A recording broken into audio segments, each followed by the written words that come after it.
ஜெய் ஸ்ரீராம்.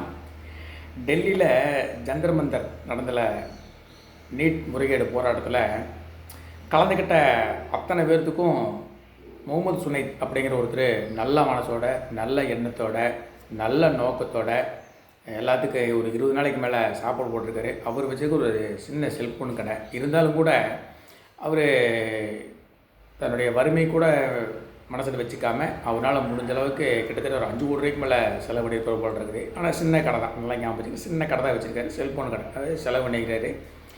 அவர் என்ன நோக்கத்தில் செஞ்சுருக்காருன்னு கேட்டிங்கன்னா, இந்த ஆர்ப்பாட்டம் போராட்டத்தில் வர்றவங்க பசி பட்னியோடு இருக்கக்கூடாது, நல்லா ஷார்ட் போட்டு தெம்பாக இருக்கணும், நல்லா ஷார்ட் போட்டு தெம்பாக இருக்கணும். அப்போ தான் இந்த அரசு வாகனங்கள் எல்லாம் பெரிய பெரிய வாகன காலத்தில் கமுத்து விடணும். அப்புறம் அரசு வாகனங்கள் பெட்ரோல் டேங்க் திறந்து தீ வச்சு உடனே அரசு, அதாவது புது சொத்துக்கு சேதம் விளைக்கணும். போலீஸ்காரனை அடிக்கணும்னா நல்லா தெம்பு வேணுமில்ல, பசி வட்டியோட போலீஸ்காரனை அடிக்க முடியாதில்ல, இராணுவ அடிக்க முடியாதில்ல. அதனால் நேரம் கரெக்டாக சாப்பிட்டு தெம்பாக இருந்தால் தானே போலீஸ்காரனை அடிக்க முடியும், இராணுவ வீரர்களுக்கு அடிக்க முடியும், வாகனங்களை கமுத்துட முடியும் நாட்டுக்கு. அதனால் இந்த அயோக்கிய பையன் அவன் ஒரு தெல்லவரி நாய், அவன் தெருப்பூருக்கு தீவிரவாத கூட்டணியில் இருக்கிறவன் சாதாரண செல்ஃபோன் கடை வச்சுருக்கான். 20 நாளைக்கு மேலே விதவிதமான சாப்பாடு அவனுக்கு கொடுத்துருக்குறான். அண்ணா, அந்த பணம் எங்கேருந்து வந்தது அவனுக்கு? அந்த பணம் யார் கொடுத்தது அவனுக்கு?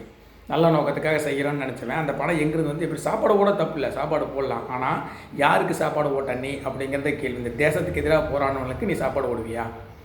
இல்லை கொரோனா டைமில் அப்படி நீங்கள் எத்தனை கோடி செலவு பண்ணீங்க சொல்லுங்கள்? கொரோனா டைமில் உலகமே சம்பந்திச்சு கிடந்தது, நாடு அல்லாஹ்வுல பள்ளி கிடந்தது, சாப்பாட்டுக்குள்ளேயும் எத்தனை பேர் சுற்றிட்டு இருந்தாங்க. அன்னைக்கு இந்த முகமது சுனைத் எத்தனை கோடி ரூபா செலவு பண்ணினீங்க? எத்தனை பேருக்கு சாப்பாடு போட்டீங்க சொல்ல முடியும் உங்களால்? ஏண்டா, நாட்டுக்கு எதிராக, நாட்டுக்கு ஒரு பிரச்சனைனா எவனை இருக்க மாட்டேங்க, எல்லாம் பதுங்கிக்குவீங்க. ஆனால் அந்த நாட்டுக்கு எதிராக எவனாக போட மாட்டேன்னா உடனே சாப்பாடு போடுவீங்க, அவங்களுக்கு நான் என்னென்ன பண்ணணும் எல்லாம் பண்ணுவீங்க. வெளிப்படையாக நல்லாவே தெரியாது. மாணவ போராட்டம் கிடையவே கிடையாது. அத்தனை பேர் 40 வயசுக்கு மேலே, 50 வயசுக்கு மேலே, 60 வயசுக்கு மேலே இருக்கிற அயோக்கியன்னு தான் அங்கே இருக்கிறானுங்க. அவனுங்கெல்லாம் பார்த்து உங்களுக்கு மாணவர்களே தெரியுதா? மாணவர் அப்படிங்கிற, அதாவது ஆரம்ப காலத்தில் மாணவர் உள்ளே வந்தாங்க, அது கொஞ்சம் பேர்.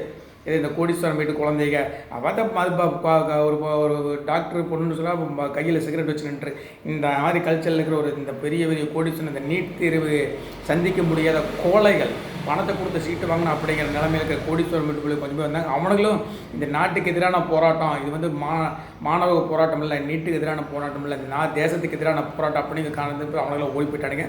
அங்கே இருந்தவங்க பூராமே அயோக்கி, காலிஸ்தான் தீவிரவாதி, பாகிஸ்தான் தீவிரவாதி, சைனா ஆதரவாளர், இவனாக தான் அங்கே இருந்தாங்க. தவிர மாணவர்கள் கிடையவே கிடையாது. ஒட்டுமொத்தமாக இந்த தேசத்துக்கு எதிராக போராடின அயோக்கியன்னு தான் அங்கே அவனுக்கு சாப்பாடு போட்ட உத்தமன மாதிரி இங்கே இருக்க குல்லாபாய்க்கு அப்படி சீரடிக்குங்க. அவர் நல்லவர், அவர் உத்தமர். சரி, நல்ல உத்தமருக்கு அவர் பணம் எங்கேருந்துடா வந்தது? அவர் என்ன சொல்கிறது, நல்ல நோக்கத்தோட அப்படிங்கிற, நல்ல மனசோட அப்படிங்கிறாரு. கொரோனா டைமில் அந்த நல்ல மனசையும் நல்ல நோக்கத்தை அடமானம் வச்சுருந்தார். இப்போ தான் அடமானத்தை மீட்டு எடுத்துருக்கிறாரா? அன்றைக்கெல்லாம் 5 வருஷம் செலவு பண்ண அந்த அயோக்கிய பண்ணங்க இன்றைக்கி நாட்டுக்கு எதிராக போனாலும் கூடிக்கிற செலவு பண்ணிங்க. இது தீர விசாரிக்கணும், பிடிச்சி அவனையெல்லாம் நசுக்கி விடணும். அப்போ தான் நாடு விளங்குங்க. இவனுக்கு இருக்கிற ஃபுல்லாக போய் தமிழ்நாடு இங்கே ஏதாவது பிஜேபி கட்சின்னா பிஜேபி வடக்கத்து கட்சியுமானுங்க. சாமி என்னது விநாயகர் ராமன்னா வடக்கத்து கட்சியுமானுங்க. அதெல்லாம் வடக்கா? அப்போ வடக்கு இருக்க வங்கதேசத்தில் உத்தரப்பிரதேசத்தில் இருக்கிற பாய்க்கும் இங்கே தமிழ்நாட்டுக்கு என்னடா சம்மந்தம்? அங்கே ஒருத்தவொன்னே இங்கே இருக்கும், நீங்கள் இருக்கிற கப்படுறீங்க.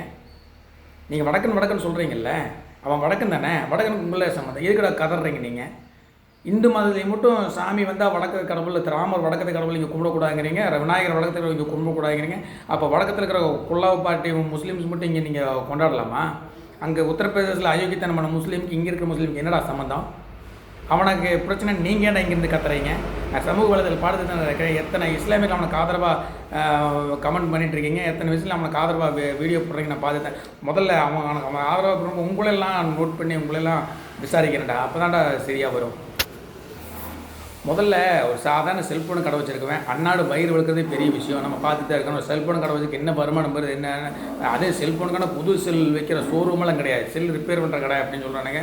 ஒரு சாதாரண செல்லு கடை வச்சுருக்கான், அவன் குடும்பத்தாண்டதே பெரிய விஷயம். அப்படி இருக்கும்போது 20 நாளைக்கு மேலே அத்தனை பேர் மாணவர் கிடையாது, நல்லா வச்சுருக்கு மாணவர், அத்தனை பேர் அயோக்கிய பையனுங்க, தீவிரவாதிக, பூரா 40 வயசுக்கு மேலே இருக்கணுங்க. அதில் பார்த்துருக்க எத்தனை அயோக்கியத்தனம் பண்ணுறாங்க. அரசு வாகனத்துக்கு எத்தனை செய்யணும், பொது சொத்து எத்தனை செய்யணும், இராணுவ வேலை கை வச்சு அடிக்கிறனாங்க, மிலிட்டரி கணக்கெல்லாம் மாணவர்கள் அப்படிங்க. இந்த அயோக்கியத்தனம் பண்ணுறப்போ ஒரு மாணவனா? அவனுக்கெல்லாம் சோறு போட்டு ஊக்குவிக்கிறேன்னா உன்னோட எண்ணம் எப்படி இருக்கும், நாட்டில் உன்னோட அதாவது இந்த தேசத்தோட பக்தி உனக்கு எந்த அளவுக்கு இருக்குன்னு என்னால் தெரிஞ்சுக்க முடியுது. முதல்ல இவனை நல்லா நோங்கிட்டு அவன் குடும்பத்தை மட்டும் இல்லை, அவன் கூட யார் இருக்கிறதுங்க, அவனுக்கு ஆதரவாக யார் யார் வீடியோ போடுறாங்க கமெண்ட் பண்ண அவங்களுக்கு பூரா பிடிச்சி செக் பண்ணணும். அவனுக்கு யார் யார் பண உதவி பண்ணாங்க, அந்த பணம் எங்கேருந்து வந்தது அப்படின்னு தீவிரமாக விசாரிக்கணும். இவனுக்கு அந்த என்னது நல்ல எண்ணம் கொரோனா டைமில் வராது நல்ல எண்ணம் இப்போ பொங்கி எந்திரிச்சு வருது. நாட்டுக்கு எதிராக போகிறோம் உங்களுக்கு நல்ல நம்பரும், நாட்டுக்கு ஒரு சேவை செய்யணும் அப்படின்னா அவங்க அந்த நல்ல நம்பர் அடமானம் வச்சுருவீங்க. ஏன்டா அஜய் கிப்மணி இவனெல்லாம் நல்ல தரவாக செக் பண்ணி பிடிங்க. இதுகளுக்கெல்லாம் வந்து அதை சொல்கிறானுங்களா, மோடி பதவி விலகணும், மோடி பதவி விலக வர்றான். ஆனால் மோடி பதவி அதுக்கப்புறம் யார் வருமா, யோகி வருவார். நல்லா கவனத்தில் வச்சுங்க. நீங்கள் மோடி பேசிட்டு இருக்கீங்க, மோடி போனதுக்கு யோகி வந்தக்கப்புறம் தான் தெரியும் மோடி எவ்வளோ நல்ல மனிதர் அப்படிங்கிறது பற்றி தான் தெரியும். எந்த மதத்தில் இருந்தாலும் ஒருத்தர் தப்பு பண்ணனா அவனுக்கு ஆதரவாக கொடுக்குறாங்க. தப்பு பண்ணனா தப்பை தண்டி கேளுங்க, அப்போ தான் அவன் திருந்துவனே தவிர அவன் தப்பு பண்ணுறானுக்கு இது வரைக்குமே நீங்கள் பார்த்துருக்கேன். இது வரைக்குமே இந்தியாவில் எந்த தீவிரவாத தாக்குதல் நடந்தாலும் இது ஜமாத்திலிருந்தோ பள்ளிவாசலிருந்தோ இல்லை மதத்தலைவர்கிட்ட இருந்தோ எந்த கண்டனம் ஒரு சிலர், அதாவது என்ன சொல்ல வேலூர் இப்ராஹிம் அந்த மாதிரி ஒரு சிலர் இருக்காங்க, எல்லாத்தையும் சொல்ல முடியாது. அவர் மாதிரி ஒரு சிலர் வந்து கண்டனம் தெரிவிக்கும். அதை தவிர வேறு மத தலைவர்களோ இல்லை ஜமாத்திலேருந்தோ கூட்டமே எந்த ஒரு கண்டனமும் தெரிவிக்கல. கண்டனம் தெரிவிக்கலை அப்படிங்கலாவே இவனுக்கு ஆதரவு தெரிவிக்கிறது தான். இப்போ வெளிப்படையாகவே ஆதரவு தெரிவிங்க. அவன் வந்து தேச துரோகிகளுக்கு சாப்பாடு போட்டிருக்கான். அதை வெளிப்படையாகவே இவனுக்கு ஆதரவு இவனுக்கு தீர விசாரிக்கணும் அப்படிங்கிறது எங்களுடைய வேண்டுகோள். வாழ்க பாரதம், பாரத் மாதா கி ஜி, ஜெய் ஹிந்த்.